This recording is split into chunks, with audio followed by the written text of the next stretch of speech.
25 वंदे भारत ट्रेनों की सुविधा मिल रही है। अब इसमें 9 और वंदे भारत एक्सप्रेस जुड़ जाएंगे।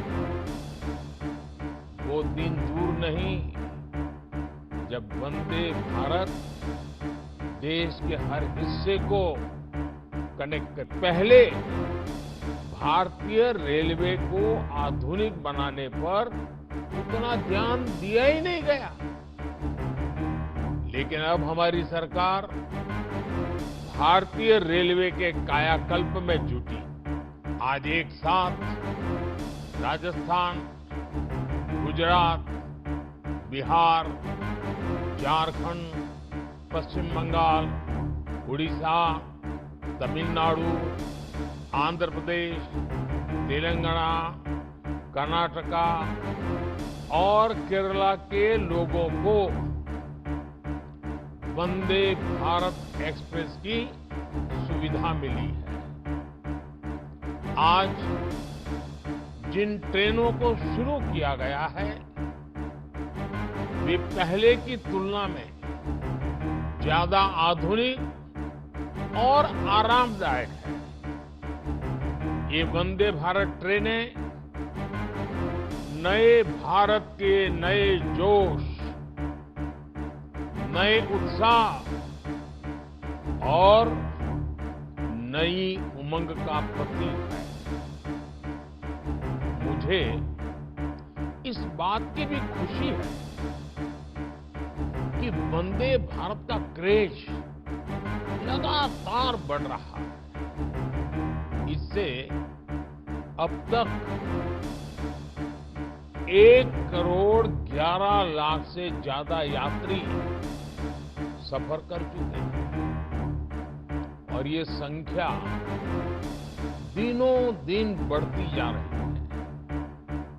साथियों, देश के अलग अलग राज्यों और केंद्र शासित प्रदेश के लोगों को अब तक 25 वंदे भारत ट्रेनों की सुविधा मिल रही है। अब इसमें 9 और वंदे भारत एक्सप्रेस जुड़ जाएगी। वो दिन दूर नहीं जब वंदे भारत देश के हर हिस्से को कनेक्ट करेगी। मुझे खुशी है कि वंदे भारत एक्सप्रेस अपने उद्देश्य को बखूबी पूरा कर रही है। ये ट्रेन उन लोगों के लिए बहुत महत्वपूर्ण हो गई है जो सफर का समय कम से कम रखना चाहते हैं। ये ट्रेन उन लोगों की बहुत बड़ी जरूरत बन गई है जो दूसरे शहर में कुछ घंटों का काम खत्म करके उसी दिन लौट आना चाहते हैं। वंदे भारत ट्रेनों ने पर्यटन और आर्थिक गतिविधियों में भी तेजी ला दी है। जिन जगहों तक वंदे भारत एक्सप्रेस की सुविधा पहुंच रही है वहां पर्यटकों की संख्या बढ़ रही है। पर्यटकों की संख्या बढ़ने का मतलब है वहां कारोबारियों, दुकानदारों की आय में भी बढ़ोतरी हो रही है। इससे वहां रोजगार के नए अवसर भी तैयार हो रहे हैं। मेरे परिवारजनों, भारत में आज जो उत्साह और आत्मविश्वास का वातावरण बना है वैसा पिछले कई दशकों में नहीं बना था। आज हर भारतवासी अपने नए भारत की उपलब्धियों से गौरवान्वित है। चंद्रयान 3 की सफलता ने सामान्य मानवी की उम्मीदों को आसमान पर पहुंचा दिया है। आदित्य L1 की लॉन्चिंग ने हौसला दिया है कि अगर इरादा मजबूत हो तो कठिन से कठिन लक्ष्य को भी हासिल किया जा सकता है। G20 समिट की कामयाबी ने ये विश्वास दिया है कि भारत के पास डेमोक्रेसी, डेमोग्राफी और डाइवर्सिटी की कितनी अद्भुत ताकत है। आज भारत के कूटनीतिक कौशल की दुनिया भर में चर्चा हो रही है। हमारे विमेन लेड डेवलपमेंट के विजन को दुनिया ने सराहा है। अपने इस विजन पर आगे बढ़ते हुए सरकार ने संसद में नारी शक्ति वंदन अधिनियम पेश किया था। नारी शक्ति वंदन अधिनियम के आने के बाद हर सेक्टर में महिलाओं के योगदान और उनकी बढ़ती भूमिका की चर्चा हो रही है। आज कई रेलवे स्टेशनों का संचालन भी पूरी तरह से महिला कर्मचारियों द्वारा किया जा रहा है। मैं ऐसे प्रयासों के लिए रेलवे की सराहना करता हूं।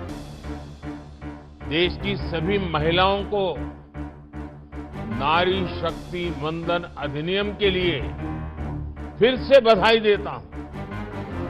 साथियों, आत्मविश्वास से भरे इस माहौल के बीच अमृतकाल का भारत अपनी वर्तमान और भविष्य की जरूरतों पर एक साथ काम कर रहा है। इंफ्रास्ट्रक्चर की प्लानिंग से लेकर एग्जीक्यूशन तक में हर स्टेक होल्डर में तालमेल रहे, इसके लिए पीएम गति शक्ति नेशनल मास्टर प्लान बनाया गया है। देश में ट्रांसपोर्टेशन का खर्च कम हो, हमारे एक्सपोर्ट्स की लागत कम से कम हो, इसके लिए नई लॉजिस्टिक पॉलिसी लागू की गई है। देश में ट्रांसपोर्ट का एक माध्यम दूसरे को सपोर्ट करे, इसके लिए मल्टी मॉडल कनेक्टिविटी पर जोर दिया जा रहा है। इन सारे प्रयासों का बड़ा लक्ष्य यही है कि भारत के नागरिक के लिए ईज ऑफ ट्रैवल बढ़े, उसका कीमती समय बचे। ये वंदे भारत ट्रेनें इसी भावना का एक प्रतिबिंब है। साथियों, भारतीय रेलवे देश के गरीब और मिडिल क्लास की सबसे भरोसेमंद सहयात्री है। हमारे यहां एक दिन में जितने लोग ट्रेन में सफर करते हैं, उतनी तो कई देशों की आबादी भी नहीं है। ये दुर्भाग्य रहा कि पहले भारतीय रेलवे को आधुनिक बनाने पर उतना ध्यान दिया ही नहीं गया। लेकिन अब हमारी सरकार भारतीय रेलवे के कायाकल्प में जुटी है। सरकार ने रेल बजट में अभूतपूर्व बढ़ोतरी की है। 2014 में रेलवे का जितना बजट था, इस साल उससे 8 गुना ज्यादा बजट दिया गया है। रेल लाइनों का दोहरीकरण हो, बिजलीकरण हो, नई ट्रेनों को चलाना हो,